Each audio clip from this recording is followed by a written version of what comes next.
Le 13 août 2004, un peu avant 3 heures du matin, après une activité sismique très importante, une fissure s'ouvre à l'intérieur du cratère Dolomieu et se poursuit à l'extérieur jusqu'à 1900 mètres d'altitude.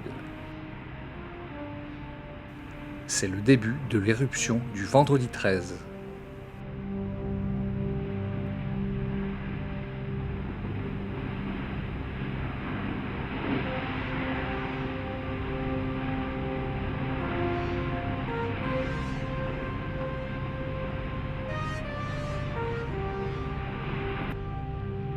Les coulées se dirigent vers l'est et la partie basse de l'enclos. Les laves très fluides se tunnelisent, ce qui leur permet de s'écouler sans se refroidir. Le front de coulée progresse rapidement dans les grandes pentes pour atteindre la route côtière le 22 août et enfin l'océan à l'aube du 25 août. C'est la rencontre de la mer et du feu, dans un immense panache de fumée blanche d'évaporation qui s'élève dans le ciel de la Réunion. Deux bras de coulée édifient rapidement une plateforme banquette littorale. La coulée a gagné en mer, elle doit se situer maintenant à une profondeur de l'ordre de 40-50 mètres. Le but dans la journée, dans la matinée, c'est de pouvoir atteindre cette coulée, en espérant avoir les meilleures conditions possibles. Le 28 août, après de longues heures d'attente, des conditions très particulières me font penser que cette journée n'allait pas être comme les autres. D'abord, la lave de type Pawewe, appelée encore lave cordée, qui s'écoule en partie en tunnel. Ensuite, une plateforme bien avancée en mer qui s'est construite en quelques heures. Des lueurs intenses provenant des profondeurs et des conditions de mer propices à une plongée d'exploration. Ce matin-là, muni des autorisations préfectorales indispensables, une première équipe est constituée. Un briefing sécurité s'impose, les risques sont importants. Une température d'eau de mer de plus de 60 degrés à l'aplomb de la plateforme, un très fort courant ascensionnel engendré par l'eau chaude qui remonte du fond et qui bouillonne en surface, une visibilité réduite à la mise à l'eau, et des instruments de mesure comme la boussole et l'échosondeur qui sont inopérants face aux perturbations magnétiques. Devant nous, une plateforme qui grandit d'heure en heure et qui est en partie instable. Juste après une grande explosion, un énorme éboulement se déclenche.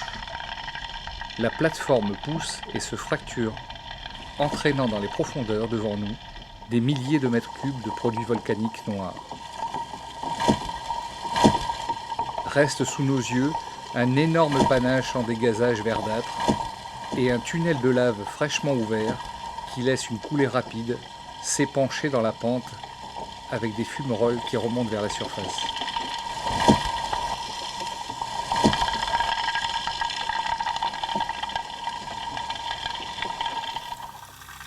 Dans un crépitement caractéristique et une lueur incandescente orangée, un éclair cisaille un coussin très noir. Nos premiers pilolavas ou coussins de lave actifs.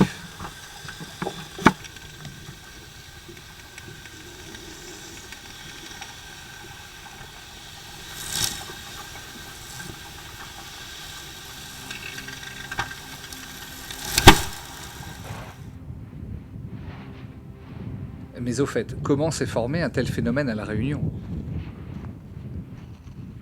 La lave basaltique est descendue vers la mer en coulée de type Pawewe, construisant progressivement une plateforme de lave et de débris volcaniques.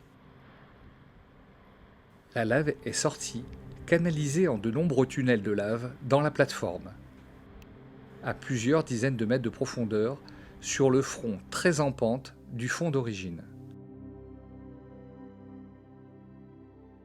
Il faut savoir que la formation des laves en coussin est déterminée par le milieu de mise en place des laves, en l'occurrence l'eau.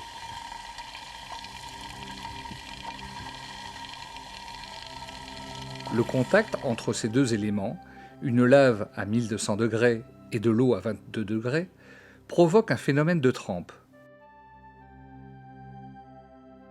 La lave, sur une faible épaisseur de surface, se solidifie instantanément alors que la partie interne reste incandescente.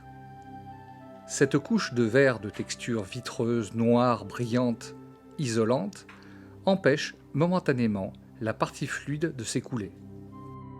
Sous la pression interne, la paroi vitreuse figée se fend et laisse passer de la lave fluide, qui va à son tour subir le phénomène de trempe et se figer, ce qui explique l'aspect en coussin. La forme extérieure des tubes est conditionnée par leur émission à travers les fissures du tube précédent, telle la pâte de dentifrice sortant de son tube. L'écoulement de la lave sur un substrat peu incliné forme des tubes de lave.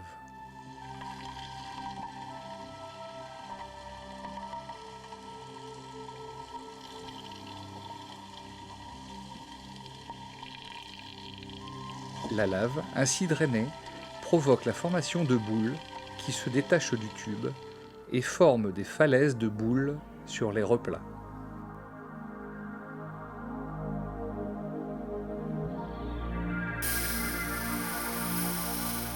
Cet échantillon ainsi découpé à la scie diamantée nous permet d'observer plus en détail l'intérieur de la structure d'un pilolava. Au centre, la zone d'écoulement, très dense, de couleur mate. En bordure, la zone vitrifiée, extrêmement fragile et friable, c'est du verre.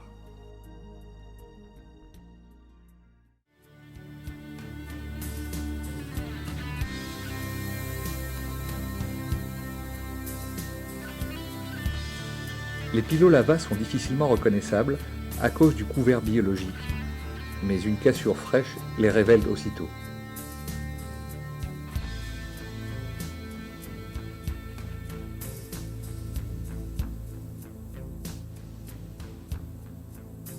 Afin de partager ce site exceptionnel avec le plus grand nombre, une équipe prend régulièrement des photos et des prises de vue vidéo. Des échantillons de ces laves en coussin ont été remontés et offerts aux structures scientifiques de la Réunion. L'action conjointe de l'érosion de la plateforme originelle et de la sédimentation des débris fait progressivement disparaître le site où ces pilolavas sont accessibles. C'est pour cela que la Maison du Volcan contribue à sauvegarder ces roches si rares avant la destruction du gisement.